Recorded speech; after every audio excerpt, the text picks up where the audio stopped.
Hello, and welcome back To Lead is to Learn, the podcast where we explore the dynamic world of leadership together. Whether you're a returning listener or joining us for the first time, I'm truly grateful you've chosen us as your companion upon your leadership development journey. Our mission here is simple: to empower you with the knowledge, skills, and insights needed to excel in leadership. Before we dive into today's episode, I want to welcome each of you, whether this is your first time or you're a regular listener. Each of you are a valued member of our community.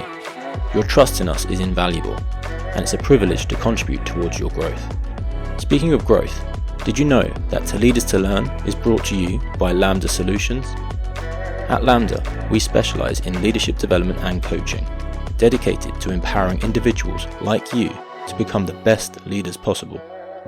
If you're ready to elevate your leadership skills, or if your organization is seeking guidance to achieve its leadership goals, I encourage you to explore the Lambda way by visiting our website at www.thelambda.co.uk to learn more about how we can directly assist you.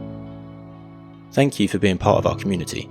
Together, let's continue learning and growing. And remember, following and sharing our podcast can help us grow our community and impact even more leaders. In today's special episode, we will be talking to an experienced leader about their experience of leadership, challenges they have faced, and any thoughts and visions for the future. The manager is a tyrant and the leader's the superhero. In my leadership roles, I was tempted to micromanage certain situations, and it's one of the hardest conversations I ever had to have with someone was around body odor. But that's a real challenge, and I think some leaders fall into that trap of that insecurity and fear.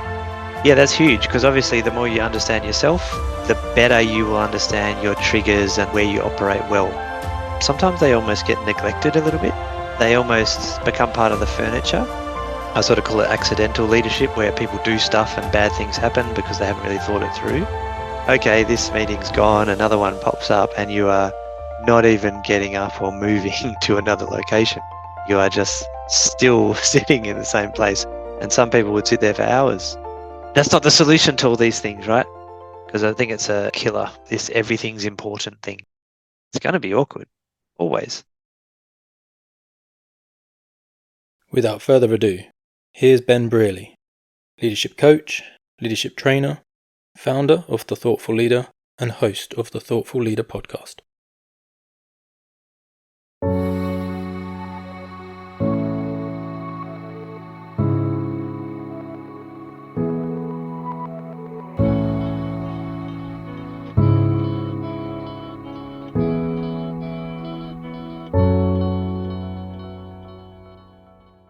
So the first question that I ask everyone is that every individual will have a background as to how they got to where they are now. Can you share us yours, please? Yeah. I guess from a work perspective, I started off my career in technology. So I was a software developer for a few years, quite a few years ago now, and then started to realize that I was okay technically, but I enjoyed the people side of things, I enjoyed helping people get better and get to where they want to go and that sort of thing. So I ended up moving into project management, program management type roles and middle management roles. Did about 5 years in consulting for some of the big consultancies, then jumped back out into industry and into those management roles again. And then I started, about 10 years ago now, I started writing about leadership, just blogging on my website that I created. A long time ago. I didn't really have any plans for it, so I was doing that in addition to my day job. Started a podcast probably about 4 or 5 years ago now, and then gradually people would, start following me online, and a few of them started wanting me to coach them. So then I thought, okay, that's interesting. I better get qualified. So I got my coaching qualification and things like that, and then I was coaching people before and after work. So it was interesting because I was working in Australia. I live in Western Australia in Perth. And so obviously I was working during business hours most of the time. So I would coach people from, the UK, Europe, Canada, US, because the time zone worked out. So I didn't really coach anyone in Australia for quite a long time until I actually jumped out and started my own business a couple of years back now. And now I do training and leadership coaching and training, basically. And I've got, through my consulting career, I built up a bit of a facilitation background as well. So I had facilitation training skills already that I could use. So yeah, it was a natural sort of move, and that's how I got to where I am now. In terms of coaching, then, what do you think drew people to you to be their coach? What was it about what you were putting out that drew that audience to you?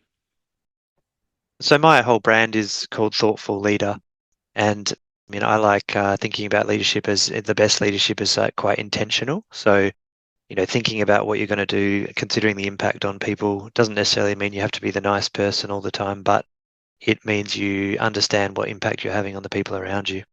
And I saw what I see as I sort of call it accidental leadership, where people do stuff and bad things happen because they haven't really thought it through. And I saw that quite a lot in my consulting career and in different organizations I was in. And so, yeah, I think it's my writing style. My wife tells me it's very non-judgmental, as in, so people possibly resonate with that. I wouldn't say what I put out there is controversial in any way, but I think it speaks to the lead the people well and you'll get good results type of thing, as opposed to, the command and control leading or super ambition and all that sort of stuff. So I think it's sort of I'll call it a less alpha type style leadership sort of slant, which I think certain people resonate with.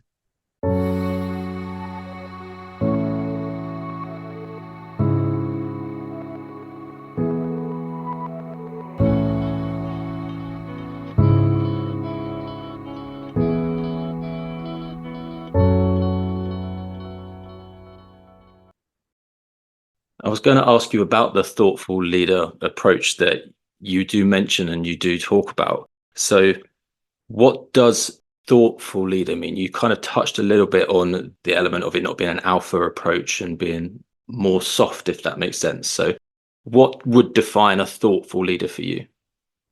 Yeah, I struggle to put it into words sometimes. And when I say not alpha or softer approach, that can be misleading as well, because I don't like the thought that, okay, yeah, thoughtful leaders are sort of soft and the quiet ones all the time. Although, yeah, there is a lot of people that I coach that are sort of on that side of things. But I would say it's all about intention. So even if you are super ambitious and you want to be the next CEO of whatever, it's about it being intentional about what you're doing. And also slowing down a bit, like taking time to think about what you're doing, bit of planning, understanding the impact you're having on the people around you. And that's really about it. A lot of it's about intention, being intentional about what you do. And it doesn't mean, slowing down to the point where you don't take action, you don't get results, but it's achieving that nice balance. Because I've just seen a lot of, you've seen it as well, the busyness thing, running around, people madly working all day. I'm in back-to-back meetings all day, all that sort of stuff. And I never really got into that. I just never saw that that was an effective style of leadership or very effective in general. And so, yeah, that's really what Thoughtful Leader is all about. So, we talk about the slowing down there, and you talked about the busy, busy, busy. And there are a lot of people who will be listening to this that are in workplaces that are very busy, busy, back to back meetings, as you said, particularly as you get into leadership positions. Yeah. So, how could someone actually intentionally slow down if they're in an environment which is forcing them to go quick? Yeah, well, I think if you are in a, let's call it fast-paced, in quotes, environment, yeah, it's definitely a challenge because you're sort of pushing against the culture or the attitudes of probably the leadership of the company. But I suggest several things, right, which is not rocket science, and they just require a little bit of discipline, I guess, in terms of the first one is just to allocate time for yourself in your calendar every week where you can do some planning, do some preparation, whatever it might be, or work on that important thing that you need to work on. So, a lot of people I work with tend to start off with an approach of I just leave myself available and then see what happens. But you've really got to safeguard your time, and I think that's a big part of it. The other thing I'd suggest if you're in a fast-paced environment, I think reflection is huge, like taking time to think and plan and actually do some reflection on what's going on and how you've reacted and did you do a good job there or could you have done better? And sometimes it's super simple, right? I was working with a client recently who said, "Oh, I really like the reflective aspect of coaching, but I don't I don't really have time for it," because she was in a consulting type role as well, so quite busy. And so we worked out a simple pattern where it was basically, okay, every Friday she books a meeting in her calendar for literally 10 minutes. at a certain time. And then she goes, what was the best thing that happened to me this week? What was the worst thing that happened? What would I do differently if I could do it again? And that was these 3 questions and 10 minutes. And she wrote it in a diary on paper, which I think it makes a difference as well in helping you slow down. So it's things like that. I think it's just taking that time. And I heard a story about a guy I used to work with years ago is in a quite senior leadership position now. And he said once he was at a big consulting company and he was sitting and he turned his chair around and looked out the window briefly and he was just thinking about, what he should do or how to prep for this meeting or something like that. And he said, someone said to him, oh, what are you doing? And he goes, oh, I'm just thinking. And the person said, oh, I wish I had time to think, right? And so that's the sort of thing which I think is very common. So I think you've got to take that time in your day and safeguard that time. And that's the main thing, I think. Yeah. I think in both of those as well, that word that you said earlier of intentional comes in. You've intentionally booked out that 10 minutes per week, or you've intentionally allocated time to plan and prepare for something. So it's not accidental in a sense. You're not just stumbling across, oh, I've got 5 minutes, let's reflect. Yeah. So really good point, because before you know it, obviously, you won't have 5 minutes because people will book your calendar and all that sort of stuff. Actually, another thing I really liked to do when I was in program management roles was book 45-minute meetings instead of an hour and book 20 instead of 30, stuff like that. And it gives people, it sort of pushes the deadline a little bit because you've got to finish the meeting earlier, and it gives people 10 minutes or 15 minutes back in their day as well. And you can use that to, I don't know, do some prep for the next thing you're going to or get a coffee, whatever you want to do. But it gives you some space. And I tend to find I still achieve what I needed out of the meetings anyway, even if it was 10 or 15 minutes shorter. So that was another really simple one. Kind of links in a little bit to the next thing that I was wanted to explore, which is that I really truly believe that if you were to lead others, you really need to make sure that you lead yourself first. And a large element of that is self-awareness. So Yeah. to you, what role does self-awareness play, and how can someone become a little bit more self-aware so they can lead better? Yeah, that's a really good point. And I heard you talk about it in one of your episodes about leading yourself first. And I completely agree. I think for me, the 2 things that are most important, if I had to just pick, okay, here's 2 things in leadership that I think are really important. The first one is self-management. So being able to manage your own emotions and sort of stay calm and sort of show up the way you want to show up. The second one would be being able to motivate yourself to do the things you need to do, even if you don't want to do them, which is difficult conversations, have a pushback on the boss, say no to the CEO, whatever it is, right? These things that need to be done that sometimes make us uncomfortable, being able to motivate yourself to do those things. They're my 2 big skills. But just going back to your question about the self-awareness, yeah, that's huge, because obviously the more you understand yourself, the better you will understand your triggers and where you operate well.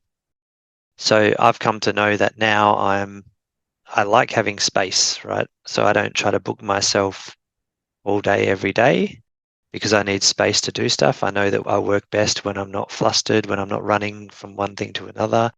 And so I have that space.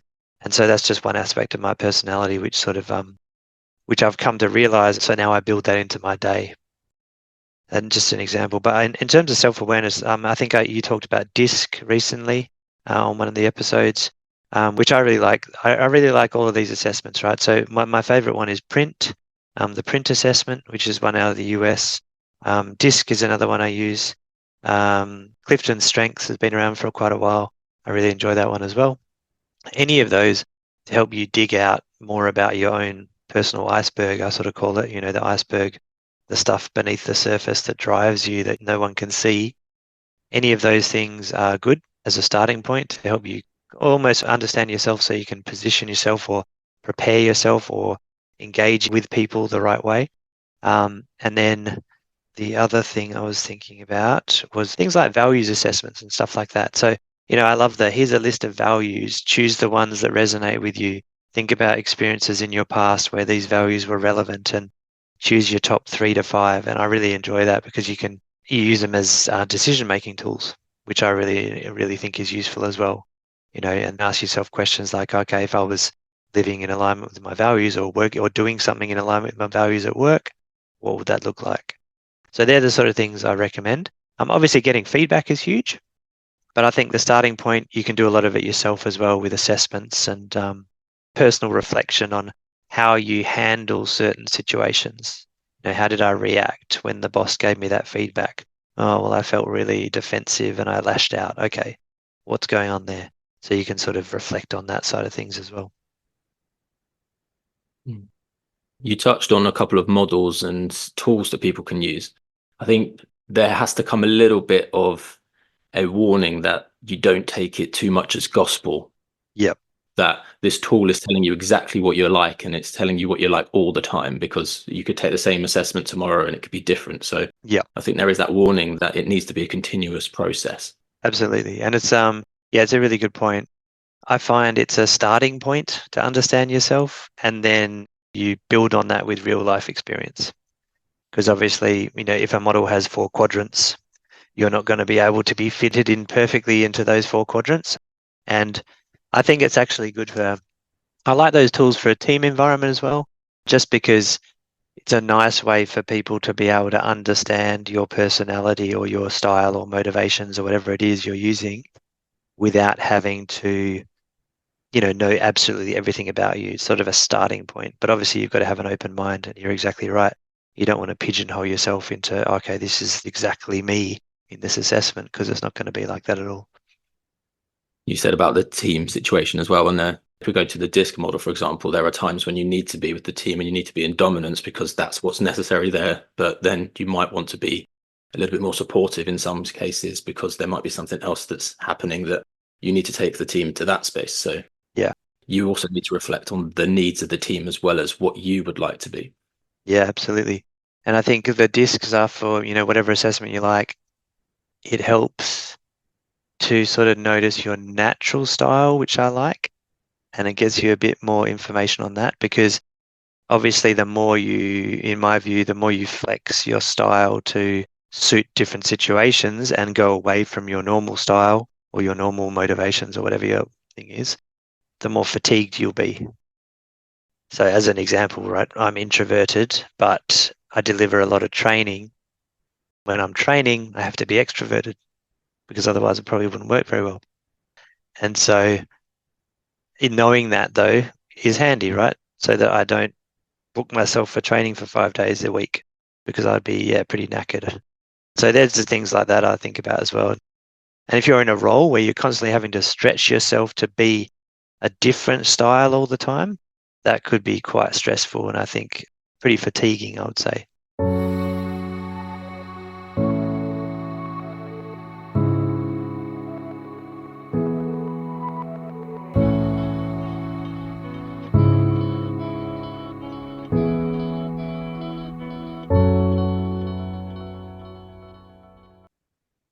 So you mentioned earlier as well about the changing to putting 45-minute meetings to give yourself 15 minutes, that bit of space. Yeah.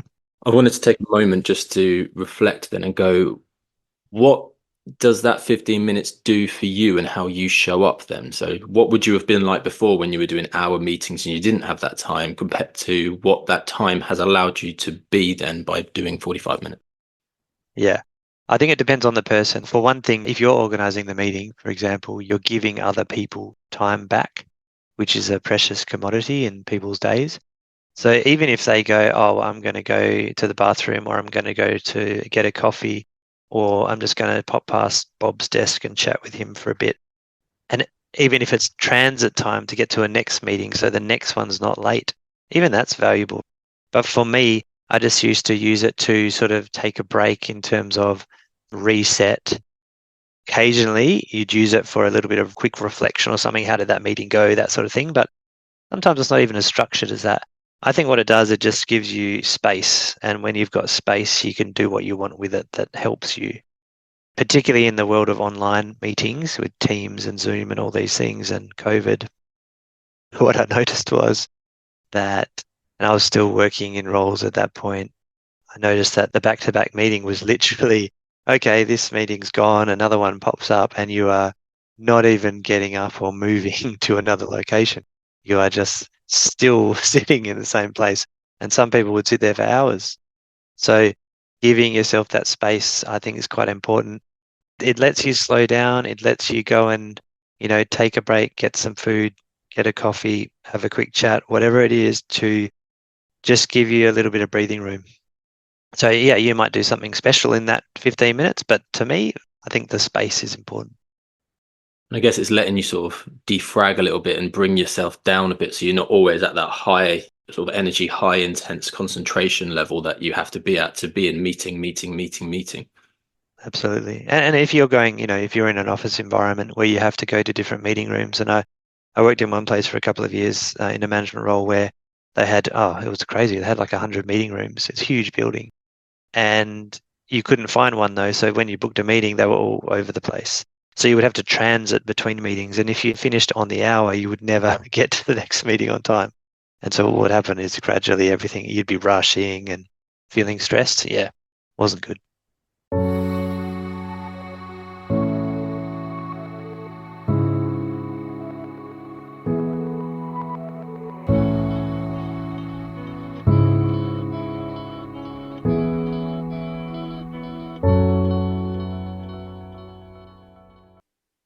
Did you know that Lambda Solutions is your gateway to unlocking the secrets of effective leadership, as well as exploring leadership psychology? We not only have this podcast where we explore some of the most topical concepts within leadership and connect you with the wisdom and experience of a community of leaders, we also have a growing treasure trove of leadership wisdom just waiting to be discovered. I would love to invite you to explore the Lambda Library, our very own hub of thought-provoking articles and blogs, carefully crafted to spark your imagination, challenge your thinking, and ignite your leadership potential. The best part? It's completely free, and we are continually looking to update our content to keep you engaged and informed. It's all part of our dynamic journey of learning, and we can't wait for you to join us. Whether you're a budding leader, a seasoned professional, or simply looking to enhance your leadership skills, our content caters to your growth. We would also like to extend our hand. If you have a message to share and would like to submit an article to our library, simply get in touch through the contact form on our website. We would love to add your wisdom to our leadership library. Are you ready to begin your exploration? Simply visit our website at www.thelambda.co.uk and navigate to the Lambda Library. You'll find our growing library of leadership articles waiting for you. You can then add us to your bookmarks to supplement your sources of consistent, high-quality leadership content. Discover insights, uncover strategies, and elevate your leadership game.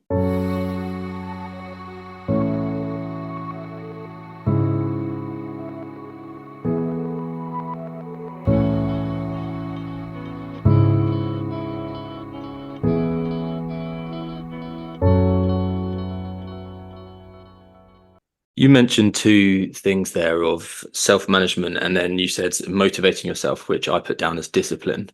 Is that what would make a good leader for you, those two things, or are they just two of the things? I think they're two of the things, but I would have to say if I had to choose two, they're my big ones where I think they give you a lot, right? So if you can self-manage in terms of, understand your emotions, which obviously comes from self-awareness, so that's going to be an important part of it as well. But if you can manage your emotions and show up show up the way you need to show up. So, whether it be, okay, I need to stay calm because this is a tense situation, or I need to be a bit more direct here with this person, or I need to not avoid this difficult conversation, whatever it might be. Yeah, I think that self-management is massive. And in terms of the motivation, you called it discipline. It is sort of discipline. It depends, right? So here's sometimes what I have going on for me, and I did in my leadership roles, was I would literally go, I know that this is going to become a problem. Like, let's say there's a team member not performing well, or there's a behavior issue, something like that. And I'm very good at seeing the potential consequences of a situation. So I go, oh, hold on a minute. If I don't do something about this, this could get worse and worse. And so I go, okay, I'm thinking about the consequences. So it sort of spurs me into action. And sometimes there's another question I like to ask, which is, what would a really good leader do in this situation? And then, usually you can think of, well, they'd probably go have that difficult conversation because that's what needs to be had. So then you go, okay, the next question is, well, how would you feel if you don't do that thing then? And usually the answer is, well, I'll feel pretty bad. So I'm going to go do that thing. And so sometimes, you might think of their little mental tricks or whatever. And yes, discipline does come into it, like, in terms of managing yourself and managing how you operate. But I think sometimes there's so much avoidance and things going on, like conflict avoidance and that sort of stuff in workplaces, that those little things are sometimes how I motivate myself to go and do the thing that I know needs to be done, but might be uncomfortable. Sounds a little bit like self-coaching as well. You're taking yourself into the future to then go, okay, what would it be like if I didn't do X, Y, or Z? Yeah, a little bit. And it is self-coaching, really. And it works well for me. So I really work well with the avoidant, as in, oh, I don't want this problem, therefore I'm going to do something about it. I don't work so well with the, oh, here's the goal, let's go run and get it. I mean, it's fine, but I don't get as motivated. I get more motivated from avoiding problems than going for achievements. Yeah. Before we started this call, I was going to ask you what your key things underpinning a good leader would be. And I wrote down my ones as well. So I had self-awareness, which sort of comes into a little bit of what you said. Yeah. I then said communication. Nice. Yeah. I said trust, and then I put down time and how we spend our time. Yeah. So what do you think about those four that I've listed out that would underpin a good leader? I like that. I like well, self-awareness obviously is huge, and it leads into the self-management thing I was talking about anyway, right? Because if you're not aware, then you can't really manage yourself very well. Time, I love that one. How are you spending your time and prioritizing your time and showing up? I think that's a good one. What was the other one? Communication, and what was the third? Communication and then trust. Trust, yeah. And when you say trust, is that trust in your people or they trust you or both? I think there's an element of both and how you see both. Yeah, yeah. I sort of see communication is huge, and I think that goes to the intention as well. So are you communicating freely and intentionally rather than, it's easy to get busy and, oh, I forgot to send the email or I forgot to tell the team that this was happening or whatever. And so that's a really important one. The trust one, I feel like for me, I don't know, trust is super important. I feel like that's sort of almost like an outcome, as in if you lead well and communicate well with intention and manage yourself well, yeah, I feel like you'll build that trust. Yeah, maybe that's the way I'm thinking about it. Mm-hmm. Yeah, but it's definitely super important. Yeah. You think in there in terms of the trust that the team has with you if you lead well? Yeah, well, I think it works both ways as well, obviously. So it's being able to, trust the team. And I think letting go is a big one. Letting go, as in forcing yourself to let go, to relinquish control, delegate more, and show that trust, which is where your point comes in there. Show that trust to the team to help them step up. So almost, the opposite of the micromanagement type approach. And I find that in my experience, the people who tend to micromanage and all those things tend to be based on fear or insecurity. And I know in my leadership roles, I was tempted to micromanage certain situations and, oh, yeah, I've got to have real close oversight over this and that. And I really had to restrain myself because it was based on like a fear-based response of, oh, what's going to happen? It's going to be a disaster. That person might not be able to handle it, whatever. And so that's where the self-management comes in as well. Sort of almost got to hold yourself back and go, well, no, that's going to be sort of dysfunctional. But that's a real challenge. And I think some leaders fall into that trap of that insecurity and fear. And then they overcompensate for that by clamping down on their team or not showing that trust in the team as well. Yeah, I guess there are a lot of traits that come in that we might view, if you're doing it very simplistically, as being a good trait for a leader, but then it can actually tip over onto being detrimental. I'm thinking things like honesty. I'm thinking things like humbleness as well. That if you go too far, they can almost become toxic, if we call it, and it's a bit too much. There are certain things that you don't necessarily need to share with every member of the team, so you don't want to be too honest. Yeah. And there are an element of being too humble where actually you then undermine your own authority, if that makes sense. Yeah. It's almost like that, like a spectrum, right? From too much of this or to a tipping point. Oh, you're a direct communicator. Oh, that's a good thing. People know where you stand, but then you're too direct and people get upset, right? So there's that sort of thing where it's on a spectrum. Like I can see what you're saying. I think the honesty thing's interesting Mm. because I feel like honesty is always a good thing and being more honest is always good. The thing where you can't tell your team everything and all that sort of stuff is more, I think about it as transparency. Like, obviously, I can't give my team all the information about the upcoming restructure or whatever, right? Whether I know it or not. Um, but then I was actually listening to Sam Harris, who I follow quite a bit, you might have heard of him, the neuroscientist, philosopher guy. And he talked about trying to be more honest and trying to do less white lying. Like if someone says, oh, do you want to come to the party and you don't want to go because you're tired, instead of saying, oh, no, my kid's sick or whatever, making up a lie, actually saying, well, actually, I just feel quite tired today, so I'm not going to go, right? And so he wanted to do more of the honesty thing. So one of the little things he was talking about was, okay, in the team example where there's a restructure or something and people want to know what's going on, and instead of saying, I can't tell you that, because obviously you could tell them that, so it's dishonest. He's saying you should say something like, I don't feel comfortable telling you that right now. Mhm. And so you're still preserving your honesty and you're being authentic because you're honest that you don't feel comfortable to tell them that information. I thought it was quite interesting how he sort of, that nuance he had there. But yeah, so that's something I've been thinking about for a while. Like, is it good to be always honest? I think it is.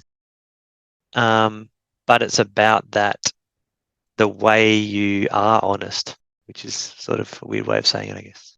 What do you think? Mhm.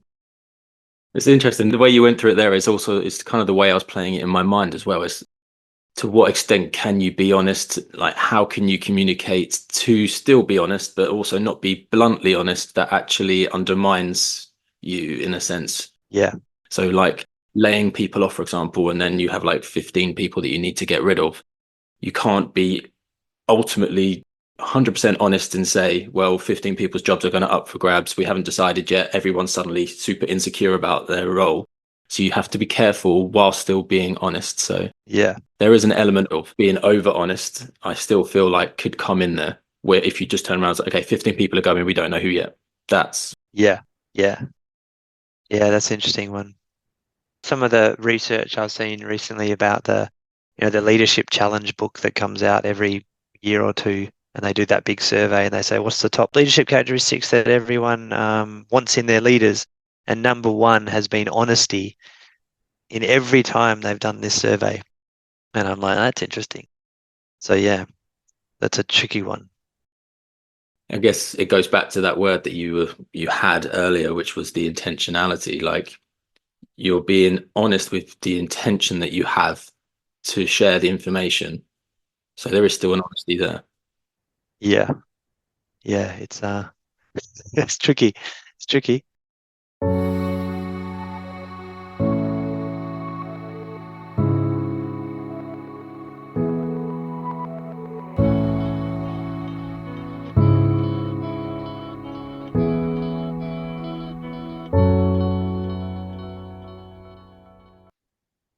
So going into individuals that are leading then. So we got leadership, which is a people-centered approach, and then we have management, which is the task-centered approach. And in order to be successful, we need both. We need to focus on the task as well, because we need to get stuff done, but we also need to focus on the people because they're the ones that are going to get the stuff done in a sense. So how can our listeners make sure that they're managing and intertwining them in a sort of very productive, yet also effective and I guess intentional way?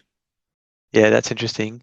Yeah, the whole leadership versus management thing, I've gone a bit off it recently. I see a lot of posts on LinkedIn and stuff. Oh, leaders do this and managers do that, and they sort of some of the ones I've seen are like, oh yeah, they depict management as this the tyrant. The manager is a tyrant and the leader's the superhero. And I'm like, yeah, that's not true because as you say, you need both, right? You need to be able to do both. So one thing I'd suggest is work out first, where you think your natural inclination is. in terms of leadership or management. So for me, personally, it was I focus on the people more. So the work is cool and the goal is cool, but I don't go straight to the goal or the target. Okay, how are we going to hit the target? How are we going to hit the KPI, whatever. I go more to the, okay, how are the people going? How can I help them? All that sort of stuff, which is fine. But so what I've learnt, over my career was, well, I've got to keep this in balance, right? Yeah, my natural inclination is to think about the people, but I've got to make sure we have tasks and goals and it's clearly defined and people understand what they're doing and they understand their role and all those sorts of things. So I'd understand first, okay, what's your preference and where do you notice yourself going to by default? And some people are lucky, they have a nice balance where they sort of feel like they do both quite well. But other people are like super, as you know, task driven and other people are super people driven. So that's one thing I'd suggest is understand where your preferences are. And then I think almost I've found it useful to sort of systemize things. So for example, set up where you think you're weak or you're limited. So for example, if I'm a people person, then I'm going to be naturally checking in with the team and making sure they're okay and how they're going, how can I support you, right? And that's easy. What I'm probably not naturally inclined to do is focus on the goal or the task. So then I would think of, okay, how do we set up processes where the team gets together and reviews all the goals, reviews the tasks, reviews progress. So I would, put processes in place where you can have regular meetings, and they don't have to be massive meetings, but regular forums or regular methods that you can check in on the management side, let's call it, so that you don't have to remember to do it. It becomes part of your routine. And I found that worked well for me, especially when I wasn't really a goal or task focused person so much. Yeah, so that's one thing I'd suggest. And it can be as simple as, the stand-ups in the morning. Okay, what are we working on? That sort of stuff. And yeah, making it a process so that it becomes natural. And it's almost like you're naturally doing it because it's part of your regular routine rather than you have to remember to do it if it's not your natural instinct. So being a people-focused person and then putting in place systems to help you with the task and managing the task, in my mind, that seems a natural way of being able to achieve both. Yeah. If someone is a task-focused person, what sort of systems could they put in place to become more people-orientated and for that to feel genuine to the other person? Yeah, it's an interesting one. Yeah, I work with lots of leaders who are like, or I do a lot of training with people who are like, yes, I'm a task-focused person. So I'd say, well, you can do a similar thing, I think. It becomes more about, so the routine, let's say, the process could be, okay, I'm going to make sure I've got one-on-ones with my team members every week, depending on how many team members you've got, obviously. And then I'm going to make sure that in those one-on-ones, I've got maybe 3 main questions that I talk about, which are, okay, the first one is, what can I help with? What are your major challenges? What's been going on this week that's been really good, or whatever it might be, right? Whatever you think a good question is to build those relationships. And I think you're almost, and it might sound a little bit robotic, I guess, but sometimes I think you can, if you're not naturally inclined to that, you can create a process to help you do that a bit more naturally. And over time, once you practice it, it might become a bit more authentic. Because I was training someone just the other day who was saying, well, I don't like small talk. She said, I'm not into small talk at all. I really struggle with it. But I know that some people love it. And I think it's a big part of, building rapport and finding common ground and stuff like that.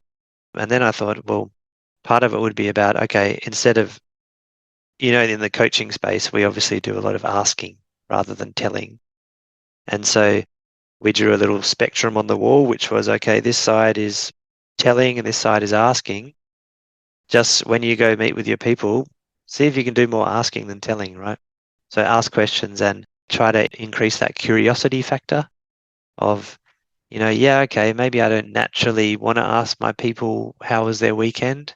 And another guy in the training actually said, he goes, oh, because I was talking to this guy and he's in my team and he was talking about he likes playing computer games and I don't care about computer games, but I sort of made myself ask him about, oh yeah, well, what's the game like? How does it work and all this sort of stuff. And he sort of became interested the more he delved into it. So I think there's ways to almost remind yourself to sort of prompts you can give yourself, maybe, even if, some people I work with, we have, stick a Post-it note on your notepad. It's a green Post-it note. It's got nothing on it. But when I see the green Post-it note, I remember I have to ask a question rather than tell people, for example, So little tricks like that I find can be really useful to keep yourself in the moment with people as well. Yeah. And as you said, over time, that will come naturally easier, and you probably won't need the Post-it note anymore. You won't need the systems you put in place, but you've got that in your head. Hopefully. Yeah. And one other thing I'd recommend is just give yourself a break, right? If you're a task person and you're very goal focused, I mean, that's a good thing. That has good aspects to it. So don't beat yourself up, and, put some things in place to try to improve, but then there's no need to just sort of hammer yourself. Oh, I wish I was more people focused and that sort of stuff. I think sometimes we've got to be a little bit more chilled out about how we assess ourselves as well.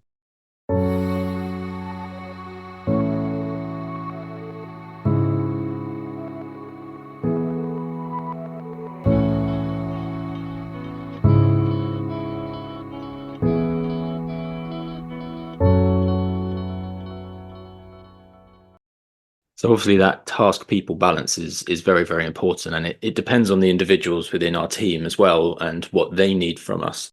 Yeah.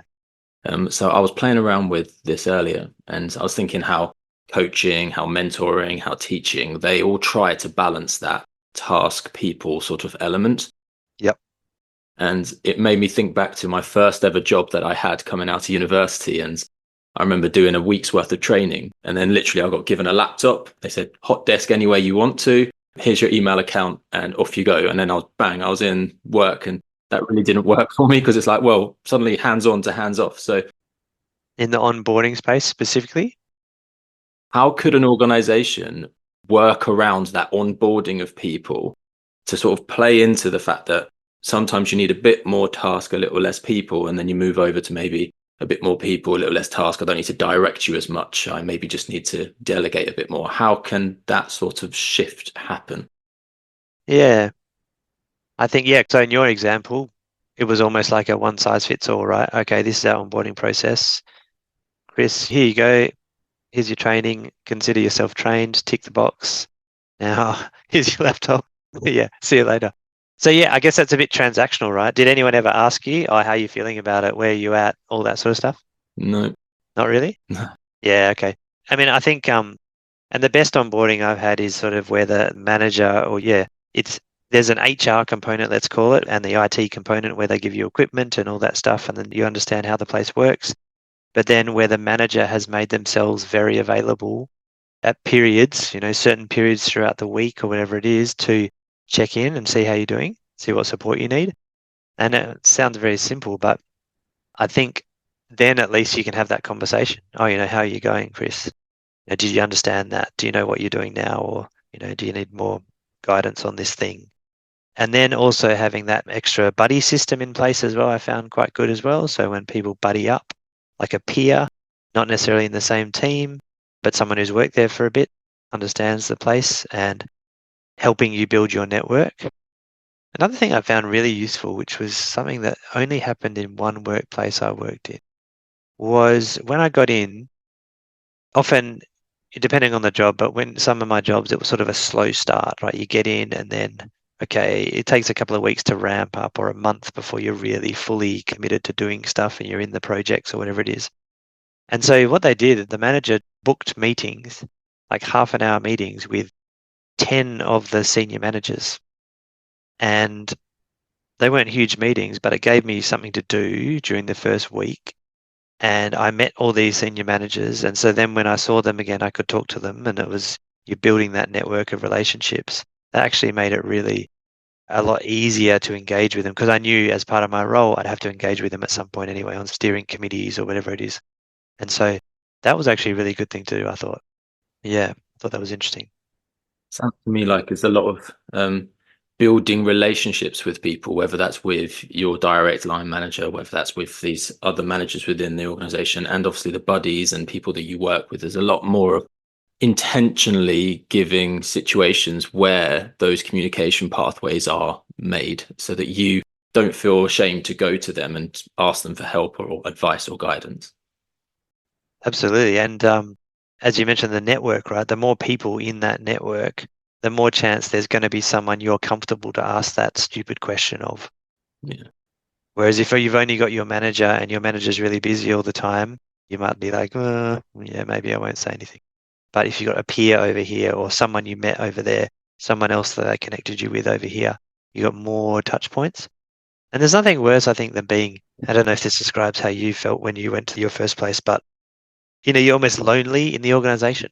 You come in and you go, well, I don't really know anyone, and it's a bit sad, you know. That's, I don't know. For me, there's nothing worse than that. And I did, I started a job once, and I wasn't straight out of university or anything, but I had some experience. But I went to this job, and the management were mainly over on the East Coast, so Sydney and Melbourne, and we were still in Perth, on the West Coast.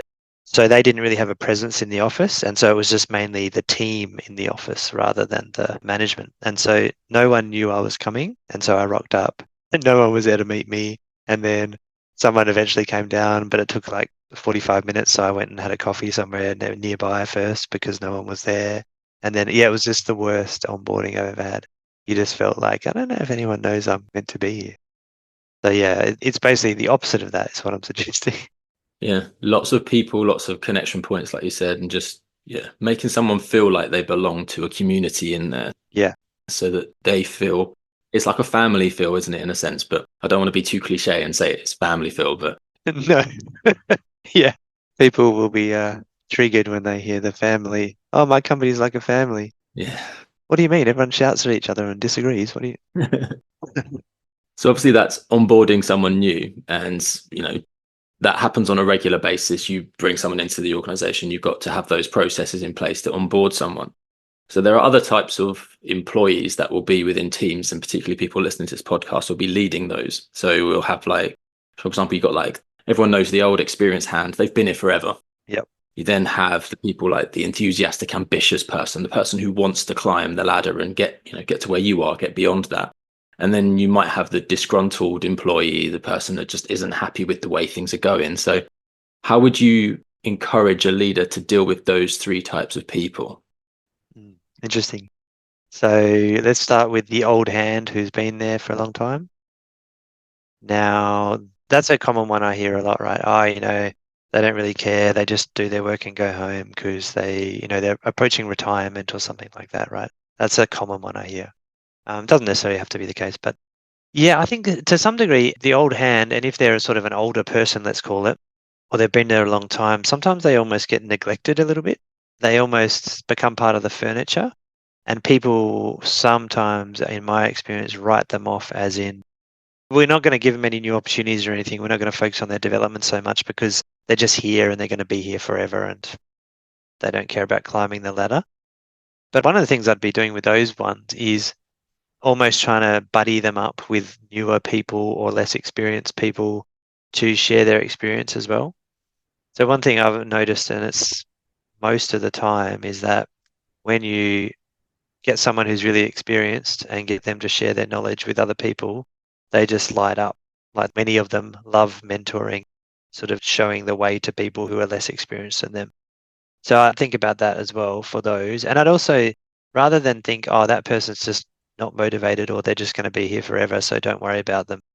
I think almost looking for ways to give them more variety in their work, maybe improvement projects, getting their ideas on what could be done in the team differently, and getting them to own those things if possible. So rather than focusing them on the ambitious people who want to climb the ladder and they're the ones who are going to, go over and above, so to speak, for you, I feel like sometimes the old hands get like that in terms of a jaded type of atmosphere or attitude because they get put to the side. People go, well, they're not going to leave. They're not unhappy. They just want to come and go. They just want to come and do their work and go home. But I think there's an opportunity there missed to possibly still trying to motivate them with interesting work and interesting opportunities, buddying them up with different people. So that's one thing. And also getting their input on the stuff. So when I was in consulting, I think I was 30 years old at one point, and went into some stream lead role for a program. And so I was leading these people who were older than me. They were 45, 50, 55, quite experienced. And I was an outsider, so they didn't really want me there. And I found the best thing I did was just ask them what they thought we should do. And over time, you build that trust where, oh, okay, he's not just going to tell me we got to do it this way. He's going to ask my opinion. And I found that was, it's super simple, but I found that super useful for getting people, building that trust. Just showing them that you value their experience is one key thing, I would say. Who else did we have? We had the ambitious. Yeah, that's an interesting one. This is a challenging one. Like, I think, yeah, I found the consulting environment to be interesting for that because often you would have a bunch of enthusiastic, motivated people who all want to be a partner or whatever, right? And so they're all fighting tooth and nail to get to the next step. But with the ambitious ones, because obviously they're going to be usually have a strong work ethic, they're going to put in a lot of effort and be quite motivated. So you want to harness that.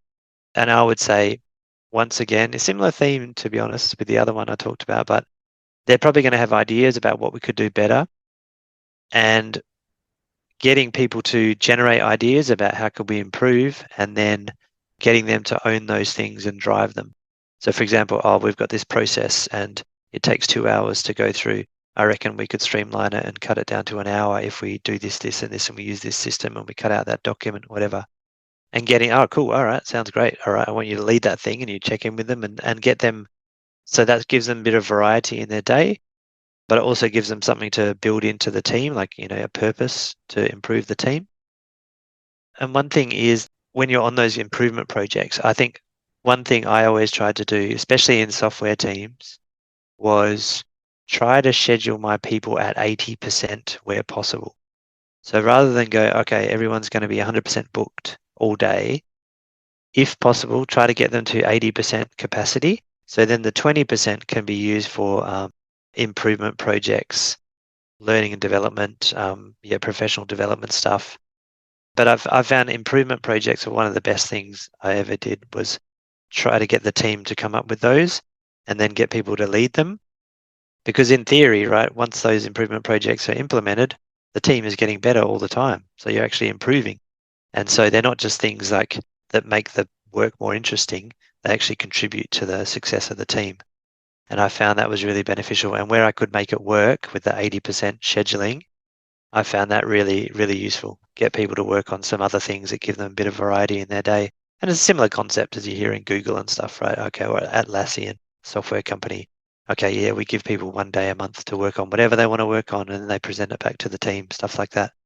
Obviously, it's a challenge because you've got to do some stakeholder management. Like if people think, no, you should be 100% booked out. But yeah, I found that to be quite beneficial.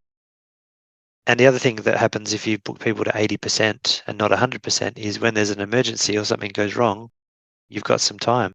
You've got some space that people can actually use that time to actually work on the crisis or solve the crisis if there is one as well. Yeah, the ambitious one's interesting. I'd also get the ambitious one to partner up with other people who maybe are learning the ropes, get them to sort of harness that motivation and ambition to help other people along as well. So maybe help them solve team problems that are going on for other people so they can contribute more as well. And try to build more of that team feeling, I guess, rather than the individual. And I think you had one more, didn't you?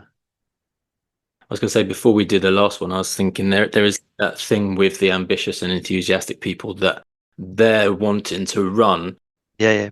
sometimes before they can walk in certain areas as well. Yeah. So I guess that element of 80%, 20%, because that 20% is okay, let's learn to walk as well. Yeah, absolutely. And I think, yeah, the slowing down thing's interesting. And I think for them, for the ambitious people, and typically I've found this in the younger people. And one thing I find they generally don't respond well to is things like, oh, just be patient. Oh, you should wait here for 5 years before you go into a new management role and all that stuff. They don't want to hear that, even if it's good advice, because it feels like you're trying to hold them back or hold them down.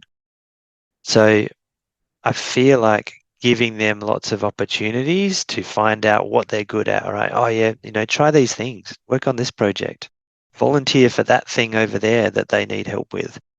And sure, they might have a big workload, but these people at that sort of age bracket, they're going to have energy to burn and they like that, right? I remember when I was in my 20s and 30s, yeah, maybe mostly 20s, I was like very, very like in consulting. I was like, yeah, awesome. Let's go do it, right? Oh, yeah, work long hours. Yeah, it's great. Not so much anymore, but at that time of life, often people are in that zone. But I think you want to give them exposure to lots of stuff so they can learn their limits and what they're good at and what their limitations are. Yeah. The last one was what was that one? The disgruntled, kind of unmotivated employee. Yeah, that's tricky, right? Because, well, you've got to work out why they're unmotivated. And, well, obviously, if they're disgruntled because of something in the team that you can fix, then obviously you'd want to work out what that is and do some diagnosis, right? Okay, what's disgruntling this person? Why are they disgruntled? Why are they lacking motivation? And obviously, there's no one size fits all approach to that because everyone's motivated differently. So with those ones, it's about having a conversation. And the old difficult conversations thing where you're like, I'm stating what you observe. So, I've noticed that you don't seem that enthusiastic about the work you're doing at the moment. Do you want to talk about what that is? Can you tell me more about why that might be? Or is that right? Getting their feedback on that. So opening up a dialogue so you can start to open the conversation and you might hear some things you don't like I hate this part of the team or my job sucks or whatever. You might hear some stuff that is uncomfortable, but at least you're opening those communication channels up. And as a starting point as well, I actually like to use a lot of the motivation theory stuff, like the models and things. So obviously, there's no model in the world that's going to tell you what motivates someone perfectly. But for example, Dan Pink's model in Drive, the book from 2010, he's got the purpose, autonomy, and mastery as the three main criteria. And so even that one's super simple, right? But you can tweak those three factors. You can go, okay, maybe I could give them a challenging work assignment and let them run with it without too much oversight. Maybe I could do a job rotation with them where they learn a new set of skills. Obviously, you're talking to the person and seeing what they might like to do as well. But using these sort of theories as a bit of a starting point to go, okay, well, what are some practical things I can do inside that model? But then you also think about, okay, what are the factors that are demotivators, like, okay, not getting paid enough, crappy work environment, workplace politics, unsafe work environment, all those things as well. So you'd want to check those things so you've got the basics in place as well. But yeah, to me, it's really just starts with a conversation, saying what you've noticed to the person. So I've noticed you don't seem to be so keen on the work at the moment, and you used to be quite motivated, like what's happening there. And then letting them understand the impact that it's having on you or the team or their colleagues as well. So they can see, oh, okay, it is having an impact. I can't just coast here forever. And obviously, if that's affecting performance, then you can talk about that as well. If you've got goals and targets that they're not meeting and working with them on how to adjust that or to help them with that. And then eventually, obviously, if nothing's working, then eventually you might have to go down the track of, okay, it's a performance problem now. And then it becomes a more, I don't like to default to it, but going to the HR process, which is, okay, it's performance management now because we've had a chat about it, we've discussed it, we've tried these things and these things and these things, and it's not working. Because also the thing to think about, and I often ask this to people who I'm training, when they're complaining about, oh, my team member does this and they do that and they do this. And I said, okay, why would the person bother to change? And usually, we have a discussion about it. It's like, well, there's no real consequences for their behavior. They can keep going on like that. Or there's no real incentive for them to do really well. And so they're just stuck in this zone where they can just sort of get away with what they're doing. And, government organizations, or not always government, but big organizations often have that sort of thing going on where there's no real consequences, either positive or negative, for the person's behavior. And so you sort of go, well, why would they bother to change? And usually there's no reason. So then, okay, let's find a reason, right? Yeah. You got that. It's almost that positive affirmation for what they're doing because no one said anything negative to them. So it's almost reinforced. It's okay to be the way you are. It's fine. Absolutely.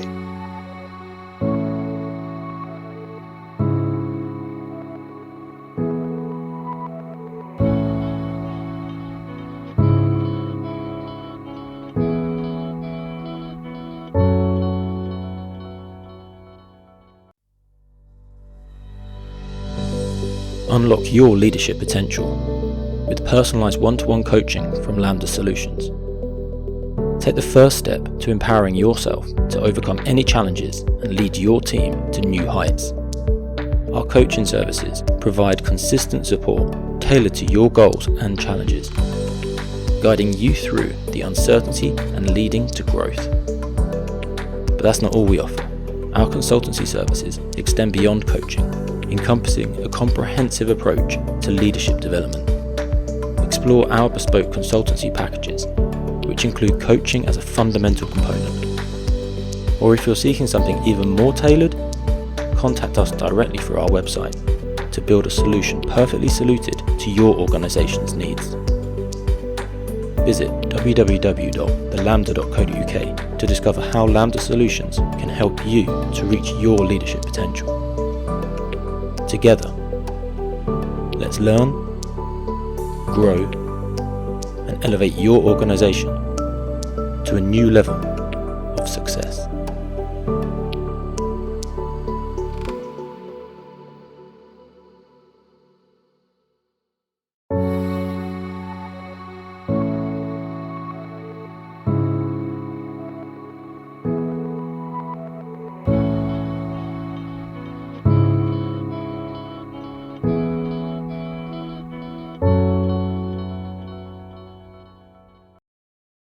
So you've touched on difficult conversations there, and I do want to explore that a little bit more.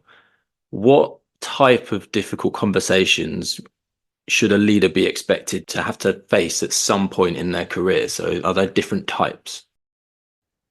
Yeah. Well, so in my experience, there's the ones about performance. Okay, you were meant to do 10 of these things this week, but you only did 8. Let's have a talk about that, right? And that's difficult because you're almost challenging them and you're giving them the feedback that their performance is below par. But in some ways, it's easier than some of the other conversations because you hopefully have a clear metric or something you can measure, and so you can see it is tangible. And so it's easier to start that conversation, and it's harder to argue with that. So Chris, you said you were going to do 20 of these widgets today. I can see that you've only done 15. Let's have a talk about that. Did you have some challenges with that, right? It's in the system. We can see it. So you can't really deny it. So that's one thing, right? Performance. And then you've got behavior, which is sometimes harder because behavioral norms in a company are not always spoken, not something on the wall saying you shouldn't do this or say that. And people have all these different backgrounds and cultures and whatever, right? So you've obviously got a lot of interactions that can go wrong or behaviors that could be bad. And I guess the hardest behavior ones you might have to face are the ones that are sort of in a gray area. So the easiest ones are the ones where someone's done something that's way over the line. Okay, someone's punched someone in the face. Okay, that's not happening, right? That's against our code of conduct and blah, blah, blah. And therefore, formal dismissal, whatever it is, right? You can follow the process.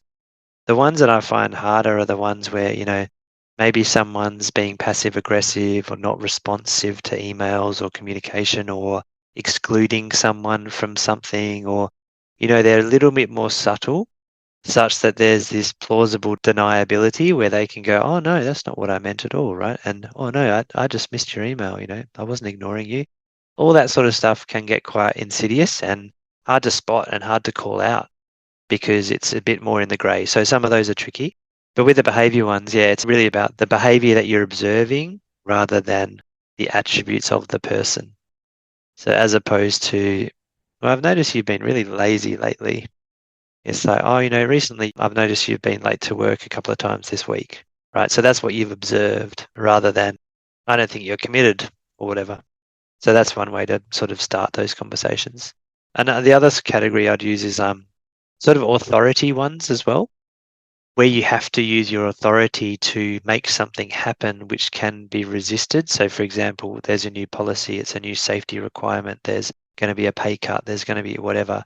It's an issue where you're having to change something and it's not really a negotiable one, and people might be uncomfortable with it. So that's another one that can be tricky. Then the last one I'd say is the personal ones, like where they become personal issues, as in body odor is a classic that leaders can expect to, well, not expect, but it's not that uncommon. And it's one of the hardest conversations I ever had to have with someone was around body odor because it's personal and it's not as simple as people will say, oh, I just put a can of deodorant on their desk. And it's like, no, no, no. That's not the solution to all these things, right? And it's like very, yeah, anyway. But then other things like, oh, maybe they're, yeah, so body odor, personal issues at home, family troubles, all that sort of stuff, right? They start to get into that personal space or dress sense or what they wear to work. They're sort of personal. And so they're tricky because you're sort of almost, well, the perception might be you're sort of attacking their character or who they are as a person. And so they can be, yeah, quite tricky and, yeah, a little bit difficult to navigate. So they're probably the four. Not that the leaders listening should be like, oh my God, this is going to be a nightmare. Because, you come up against them sometimes, but it's not always a disaster. Sometimes having the conversation really helps. Yeah. And I guess like it's important to be aware that at some point in your career as a leader, you're going to have to come across some of these and you're going to have to address these.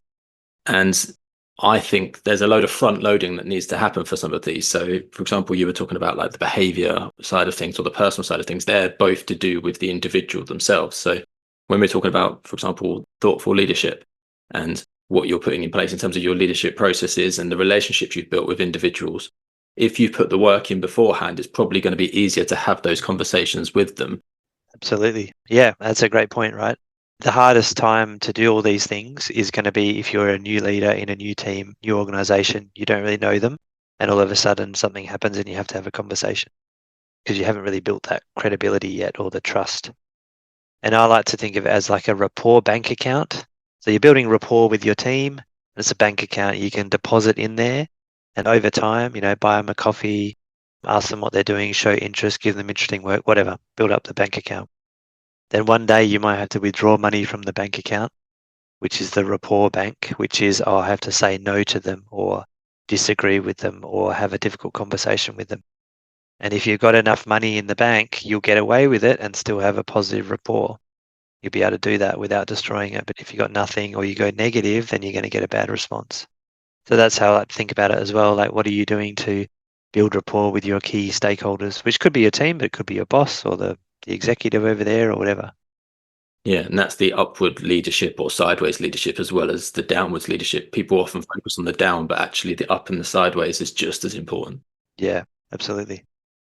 So you touched on there as well. The hardest time as a leader is going to be that time when you are new to the team. Maybe you've come from outside the organization and suddenly you're there and these are whole new people that you've never once spoken to before. So what sort of steps would you do if, for example, tomorrow I placed you as a leader in an organization somewhere? What would be the things that you would do to make sure that you made that transition easier? You were able to build that rapport so that in the future you could have these difficult conversations.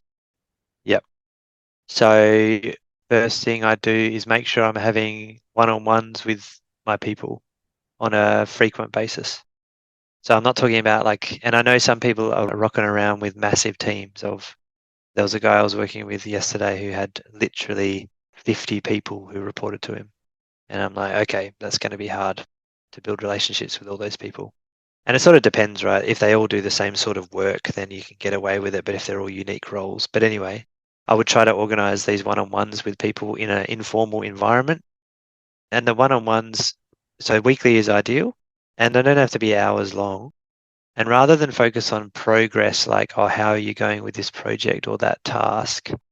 It's more about where do they want to go? What are their challenges? What are some good things that happened this week or bad things? And what would we do differently about it? How can I help you? It's more about showing interest in them as a person as well, rather than the status report, which is often how one-on-ones are used. Oh, give me a status report of all the things you're working on. Because I feel like the status reporting stuff can almost be done in other forums anyway. Like you might have team meetings or project meetings and stuff like that. So that can be a natural place where those discussions happen anyway. So I think there needs to be a forum where you can engage with them as a person and find out more about them. And so that's pretty simple. That's the one thing. I'd organize some sort of team forum as well, some sort of team meeting or something and try to make it useful. The worst thing is when you just clog up the calendar with meetings and they're not really useful. So it would be about discussing team challenges or, brainstorming or even just going out to get coffee together or whatever it is, just to basically build that sort of team bonding environment. I'd probably also start working with my peers a bit more, building relationships with them. My best networking is done sort of one-on-one, right? My personal style is not really big with big networking events or anything like that. I generally like to engage people one-on-one, like coffee or whatever. And then I find I get sort of deeper into the conversation and I find it's easier to build rapport that way. So I'd start building that network, whether it be up, down, sideways. And I'd also make sure that I guess the first time we catch up with all your team members is find out a bit of the history of what's been going on. So it's easier to come into a place and just sort of crap on what's there already because you go, oh, why are they doing this way? That's crazy. That's a crappy process. Why are they doing this? But I think there's always context and there's always history. There's always a reason why things are the way they are. And so I would say I would ask a lot of questions and try to get their feedback about how things are and why they are the way they are before I start going to try to change stuff and implement things. Because it almost shows a lack of respect for what they've done as well. When you sort of, some leaders come in and criticize or try to throw out what's there to put their own style on it. I think you need to respect the context and the history that's gone before. So they're just some of the things I would do. I guess one more would probably just to be make sure I have good oversight of the work being done, whether that be your systems and processes and things like that. And in the one-on-one conversations, it would be about understanding how they like to work, what motivates them, even what do they do outside of work? Do they value flexible working and all these things? And what are those things in the workplace that they currently are struggling with or enjoying? And what would they like to work on? Where do they want to go in their career? Even if it takes them away from my team. Yeah, they're the sort of things I'd focus on. I wouldn't do 100 things, but yeah, just a few. I think that's good advice as well. If anyone's going to be taking on a new role soon, that's good advice for them.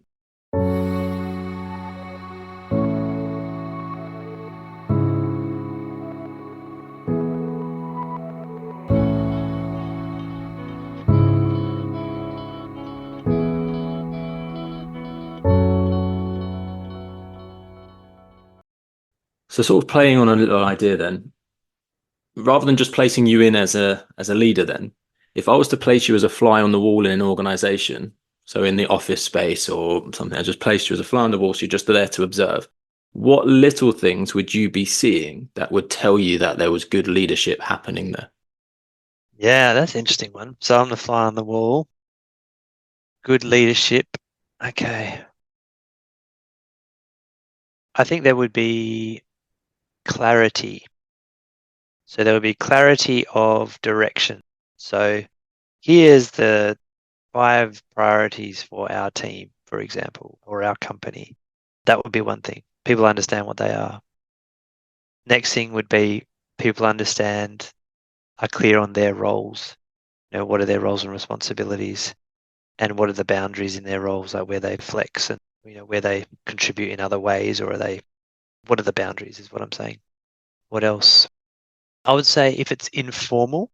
So generally I find informal team environments, and I think there's some research that backs this up, but I think informal team environments are generally more conducive to high performing teams and more the psychological safety aspects where people feel more comfortable speaking up and giving ideas and all that sort of stuff.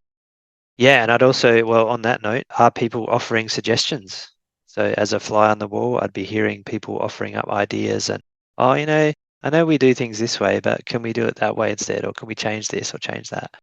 And then even if we can't do it that way, I'd like to hear the leaders saying, yeah, that's a really good suggestion. Unfortunately, we have this compliance thing where this is that, so we have these constraints, but we can maybe work on those, right? So explaining why things have to be the way they are if they can't listen to the ideas. And I think there'd be coaching conversations happening. There'd be less telling, more asking. And obviously, yeah, sometimes you have to tell your team members stuff, but you'd be more asking, oh, how do you think we should do it? Stuff like that. So more of that open conversation where it's a two-way dialogue.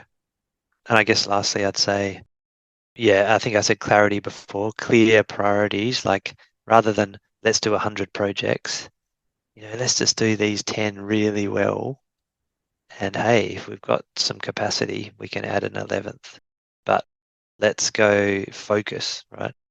Because I think it's a killer, this everything's important thing. I think that's what I'd be seeing. I'd also be seeing a situation where people, this is probably a bit idealistic, but busyness is not the goal. So if someone's taking a time out to have a coffee for 10 minutes, what I'm not hearing as the fly on the wall is snide remarks on, I wish I could go get a coffee. I wish I had time for that. That's the sort of stuff I think that I'd be listening for. It's interesting. So it's like a positive work environment in a sense, clarity of direction that you said there. There's open dialogue. So people feel that they have that safety to put ideas forward and they're not going to get batted down. And I guess the challenge is, as a leader, they will never get that ability to see that. So if there's a leader in an organization, they're never going to be able to put themselves as a fly on the wall and see what everyone else is like when they're not in the room. The moment they walk in the room changes. Yeah. So how could a leader get a sense of that? What could a leader use? What toolkit could they use? What sort of approaches could they use that would allow them to actually understand what the team is feeling when they're not in the room? Yeah. I think it's a challenging one, but I think it is about the quality of your relationships. Because you would know, right?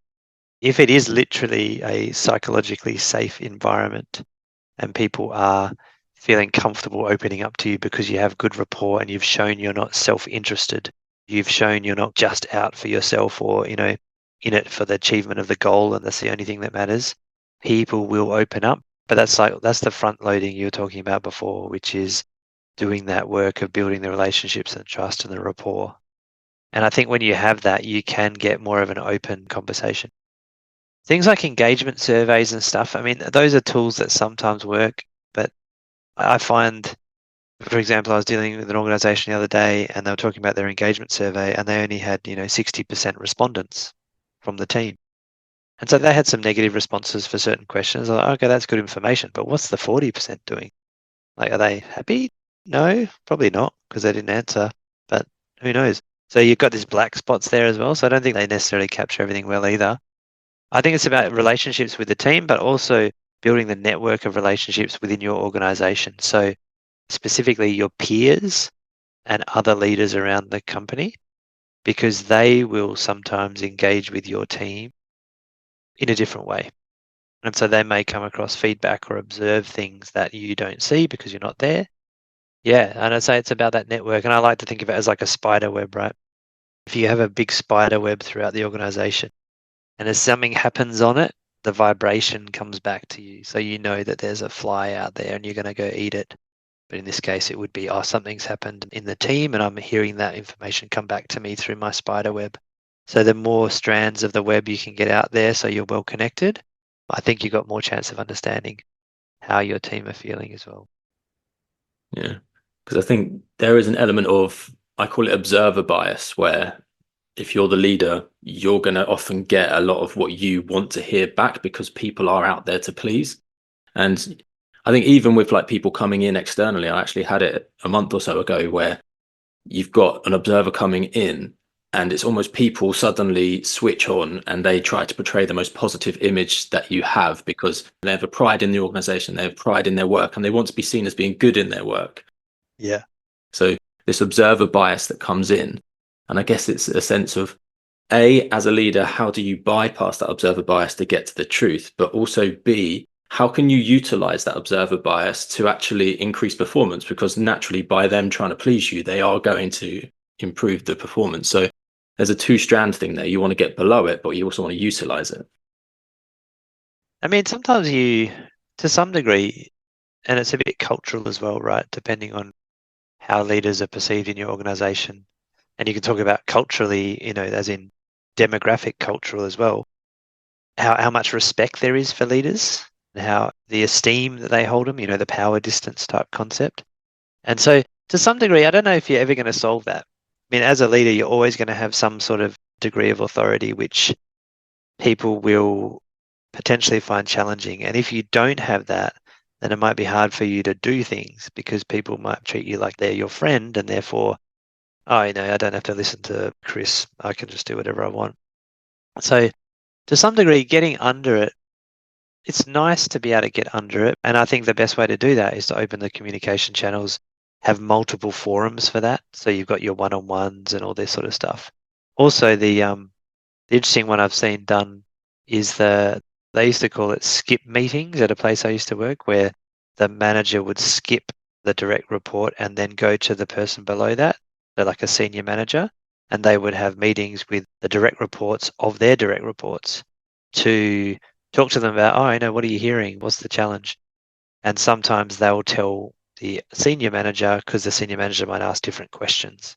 And so actually there was one forum I heard of recently in a government department I was working with. They said their director has these forums with the frontline workers where basically the middle managers are not invited and the director just has a conversation with them about, what's going on? What are some of the challenges you're having? All that sort of stuff. And they hear it directly from the front line. And I asked the middle managers, how do you feel about that? Because they're sort of jumping you and it could be quite daunting, right? Because the director's going straight to the people.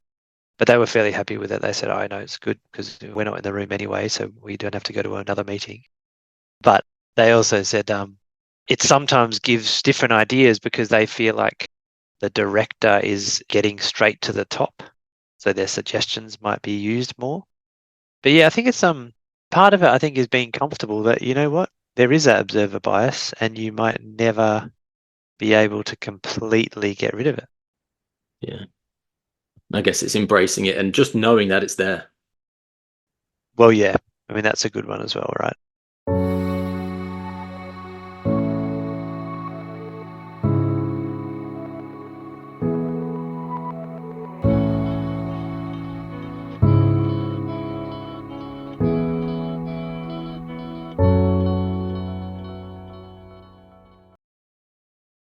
So coming towards the closing questions I have, one of them I like to do is to explore some of the challenges that you are finding are in workplaces, because you go and you work with a lot of organizations. So what are the common challenges that you're seeing at the moment and how are people approaching those? Yeah, interesting.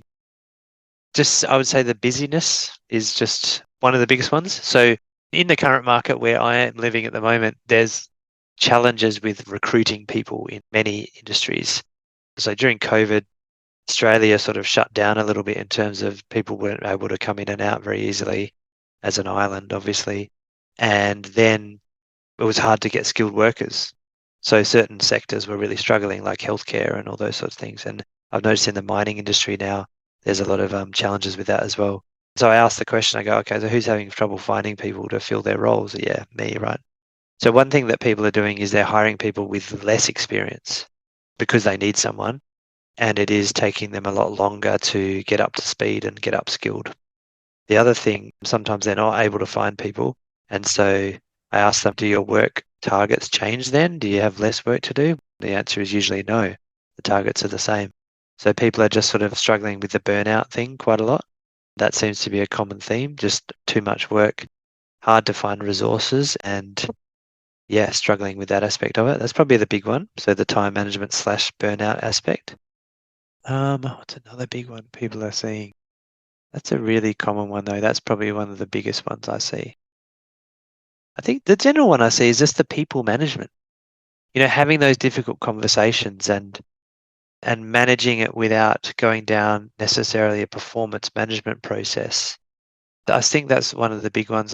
I still feel like some people are looking for a silver bullet solution. If I come to this training and I learn this methodology, I'm going to be able to have a conversation. It's not going to be awkward. It's going to be awkward, always. But yeah, of course, you can have a positive conversation, for example, like a difficult conversation. And you can do it well and you can do it badly. So you want to do it well, but it's always going to be uncomfortable no matter what, in my experience anyway. So I think the silver bullet thing is what challenge. Remote working, massive in terms of how do I build a team culture or maintain oversight of the team when I'm not there with them? And then there's other issues of my team members feel entitled to work remotely now. They don't want to come into the office. So I've noticed, globally, there's been some prominent companies forcing people back into the office, and it's caused a bit of a stir in certain areas. And so there's that thing people are grappling with as well. I find that's a really common one. Yeah, there are probably, I think, three. What are you seeing out there, UK? Yeah, I think the remote work is a big one. I was going to say that's a big one. Like the fact that people are trying to come back to a more hybrid approach because Yeah, people will leave if there's no remote work for them because they could work somewhere else that is offering the remote that they actually enjoy now. So yeah, there's that side of things and bringing the culture together, which I think is adding to the siloing effect. I think that's another thing that's happened because of COVID is the siloing. People are only in their direct teams. There's less of the collaboration coming around as well. yeah. I think the busyness, you're right, the busyness aspect. And I don't know if that's because that's an interesting one. Has the demands gone up or have we just got used to slowing down a bit because of the pandemic? And is there an element of a mismatch in there as well? I think that's in there. I think they're the big ones. I think it's the same everywhere. It seems to be. Yeah, it sounds like it. Now, one thing I've been toying with for a while is I think some of our organizations are just too big. Mm. And I feel like there's a happy medium company where you have, I don't know what the number is, there probably isn't an exact number, but there's a couple of hundred employees or something, or even less, 50, where you have smaller companies that do more specialized functions, provide less, fewer products or services, but are able to maintain their culture because you've got a smaller group of people who can get to know each other rather than the thing that often happens is you have a small company and the culture is quite nice and informal, and then it becomes bigger and bigger and bigger and becomes this huge bureaucratic organization. I feel like there's a middle ground, but I think part of the problem is certain human nature a little bit is, I want to achieve and I want to succeed and I want to be the boss and I want to earn more money, right? So instead of earning $1 million revenue a year for this company, oh, well, let's double it. Let's grow, let's grow, let's grow. And you're constantly growing. And therefore, you're challenging yourself to onboard more people, bigger, bigger, bigger, create bigger teams, to manage bigger teams, get more management layers. So I feel like that drive to always grow, grow, grow is making it more difficult to maintain a culture of an organization as well. This is something I've been thinking about for a while, and I don't know whether anyone's cracked it yet. Mm. I guess this, but yeah, with what you're saying there about the growing, two elements have come in. You were saying about the extra layers. So there must be a happy medium for how many layers of management you have. I think too many and it just gets too diluted. But then equally, you've got the breadth of people, the pure number of people within the organization. That then becomes an issue. So it's a twofold effect. Yeah. Yeah. I mean, if you always need to grow and you always need to get bigger and bigger and bigger, and we see it a lot in Australia, I'm sure UK as well, it's like, oh, okay, oh, cool, we hit our target of 20 million last year. Cool. So let's increase by 25%, almost regardless of what the market's doing. And so that constant striving for growth, which I think challenges cultures of organizations, stretches them too thin. Yeah, definitely. And I think if the culture's being set at the top and it's coming down, it's getting diluted because you're trying to reflect the person above you's culture to then put it in place below you. And it's not the same at the bottom as what the person at the top wants it to be. No.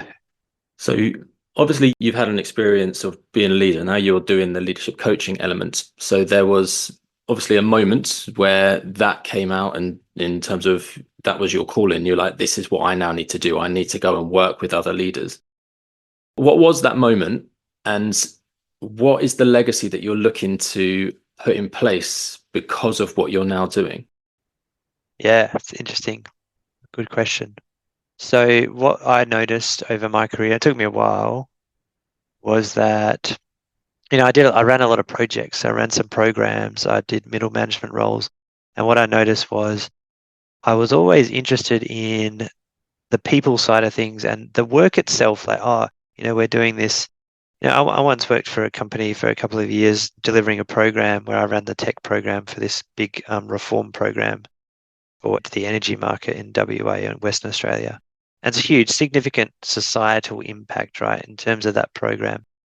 And in terms of purpose, you go, okay, cool, that gives me a real sense of purpose. But what I found was that didn't really work on me. Like some people really get a kick out of the contribution they make as part of their work in workplaces. But I just found that that just wasn't working for me. What I really enjoyed was the bit where, okay, I've got a team and I'm helping them get better and I'm helping them, unblocking obstacles or I'm mentoring someone over here or whatever it is. And that's the stuff I realized there was a pattern of that, of I was always sort of looking for the next big thing, like, oh, I'm looking for another role that I'll be really motivated in. But the motivational bits are actually the people development stuff, not the work itself, not the target or the goal or the outcome. And so that's sort of where I started to go, okay, that's sort of where I need to concentrate, which is sort of why I started writing about leadership 10 years ago. And I didn't have any plans for moving into the coaching space. I didn't really know what I was writing for, but I sort of enjoyed getting my words out there. And then I realized that coaching was a sort of service that can be provided because I had done coaching in the internal sense, like here's an employee and you coach them, right, or a team member. But as an external thing, I never really thought about it. And so then, I sort of just noticed that I was more interested in helping people get better or, do good things than doing the work myself because that was what motivated me, the helping other people. I didn't make a jump. I did it sort of gradually. I'd had a part-time job as a contractor delivering projects, getting a decent daily rate so that then for the other half of the week I could do my own thing, right? So I gradually moved out that way. Yeah, that's sort of how it happened. I just noticed the pattern over time. And in terms of the legacy that I want to leave, it's an interesting one. I'm not really driven by I want to make a lot of money. Not really driven by I want to build a massive company. What I really get a kick out of is working with individuals as opposed to organizations. So, I work alongside a lot of people who are like, oh, I'm working with big company X on their leadership program. I'm like, yeah, that's cool. But I really like working with individuals because that's where I find the most motivation from it because I can see the improvement. And yeah, so I think with my legacy, I want to provide people with tools and products and things. I mean, coaching is a service that I provide for sure, but that can help thoughtful leaders, if we call them thoughtful leaders, and we talked about what that was before, help thoughtful leaders get higher in our organizations. Because often they're the ones that, sometimes they're a bit quieter, they're introspective, they think, and they suffer from lack of confidence because sometimes they overthink.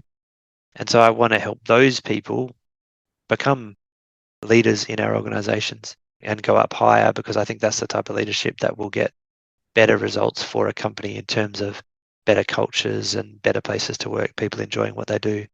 So that's the legacy I sort of want to get to. To be honest, I don't really know how I'm going to get there yet. I'm still working it out. But coaching and training is one of the things that I do, yeah. Yeah. It's a really honest and thoughtful answer, which, yeah, it's good to hear. And I think you're right in terms of a lot of people want the big ticket, the big money, the big impact, working with a giant organization, something like that. But actually, I think it's really admirable to be your legacy is I want to work with individuals to make sure those individuals improve, grow, get better. Well, that's a really interesting point, right? And that's how I sort of see it as well. Like if you can help a leader, right? So yes, I'm not working with like a company who's saving the world, right? For example. But if I'm working with a leader who wants to save the world and maybe I can help them get into those senior positions and actually have a big influence, then they are helping to save the world and I'm supporting them doing that. So they're going doing cool stuff and I'm helping them do that. And I get a kick out of helping them do that rather than doing the cool stuff myself, which is, yeah, I mean, that's sort of how I've come to that over the years is to work that out. It took a while, to be honest.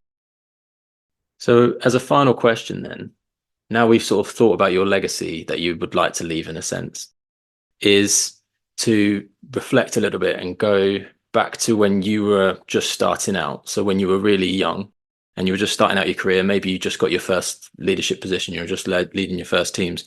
What pieces of advice or important lessons that you've learned along the way would you go back and tell yourself? Yeah, I would tell myself to understand myself better. So I would go do the assessments that you can do. And yes, take them with a grain of salt, as we talked about. they're not everything, but do the values assessment, right? Understand your core values, do that self-work early on so that you can understand the environment you work well in, understand what some of your limitations are, and then either improve them or get team members to help you so that they aren't a limitation anymore. So if some team members have strengths in these areas. So yeah, I think understand myself more. And I always suffered early on, like in my, not maybe not work career, I was okay, but I had like low confidence, I'd say low self-esteem when I was younger. And I think, but that just took a while of building it up. I would say the second thing I'd say then is surround yourself with people who are supportive. So not that they're just telling you what you want to hear all the time, but they have your best interests at heart and they generally want you to do well. Look for those people and cultivate a peer group where you can have that, whether it's at work or not, right? I think that's really important because you need that environment. And I'm also big on leaning into weaknesses as well. So, for example, some people say, oh, I know you shouldn't say weaknesses. And I'm like, nah, I do say weaknesses. Find out what your weaknesses are, shore them up by doing some work, do some training, practice, whatever it is. For example, for me, it used to be public speaking. I used to be terrible at it. I used to be scared, witless. And then I went to Toastmasters Club for 2 years to learn public speaking, practiced it a lot. And so I made it now into not something I guess it is a strength. It's not something I want to do every day because it's tiring, but understand your weaknesses and have a plan to address them in some way. And then with all that, with your self-knowledge and weaknesses and all this sort of stuff and your support network, then try to notice and reflect on where you notice yourself showing up really well during the day or the work and the role or the company, and where you notice yourself struggling. And that will help you gradually navigate to these situations or environments or create an environment where you're going to feel good about what you do. Because I think a lot of leaders are out there who don't feel good about what they do. They want to be a good leader and they want to lead, but they actually feel not that happy with it. And so I think that if you can create an environment where you feel happier, based on the way you are, or find a better company or a better role that suits you better, that self-awareness comes into that. That self-understanding is huge to help you gradually navigate to that. So that's what I'd say. And my younger self would ignore that and say, yeah, bugger off. I'll do what I want.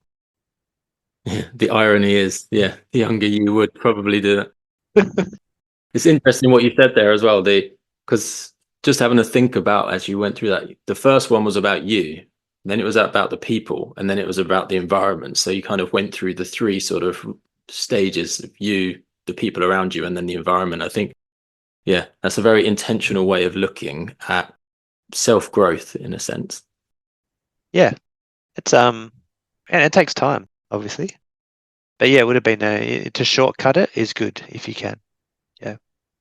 Yeah, though the hard learning that we did as we were younger is definitely necessary to get to the point that we are now, where we're actually a little bit more aware. Yeah, exactly. Well, thank you so much for your time. I'm on a Saturday as well, so thank you so much for your time. Oh, thank you.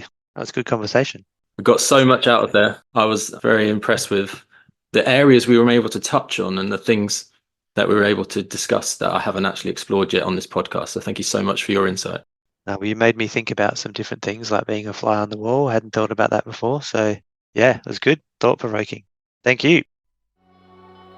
And until next time, remember, to lead requires us to continuously learn.